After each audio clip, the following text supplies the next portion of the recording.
মা তুমি এসো না, মা দুর্গা তুমি এসো না। এই পৃথিবী আমাদেরই বাসযোগ্য নেই, তোমার হবে কি করে? এখানে ধর্ষিত হয় মানবতা, মানুষ হারিয়ে গভীরতা, নারী সম্মান পথের ধুলোয়, প্রহসনের নারী স্বাধীনতা। মা তুমি এসো না, মা তুমি এসো না। পারবো না দিতে সম্মান, মেয়েকেই দিতে পারি না, তোমায় দেবো কি করে? মা তুমি এসো না। লক্ষ টাকা খরচ করে তোমায় সাজাই, আরো কত লক্ষ টাকার বসন ভূষণ। লক্ষ টাকা খরচ করে তোমায় সাজাই, আরো কত লক্ষ টাকার বসন ভূষণ। এদিকে আমার মেয়েই বসনহীন হাসপাতালে, আকাশ বাতাস কালো করে ঘৃণার দূষণ।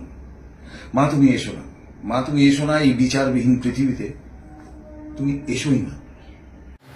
অবশেষে আরজি কর নিয়ে মুখ খুললেন নচিকতা।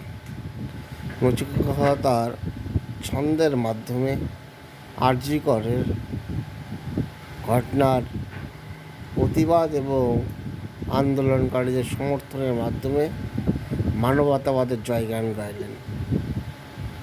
অনেকে আরজি কর কাণ্ডের পর বুদ্ধিজীবী হিসাবে বা সাংস্কৃতিক জগতের শ্রেষ্ঠ ব্যক্তি হিসাবে নচিকতার খুঁজে পাচ্ছিলেন না নেট প্রেমিকরা, কিন্তু নচিকতা তার মানবতার জয়গান গাইয়ে আরজি করের প্রতি সহমর্মিতা দেখালেন। ধন্যবাদ।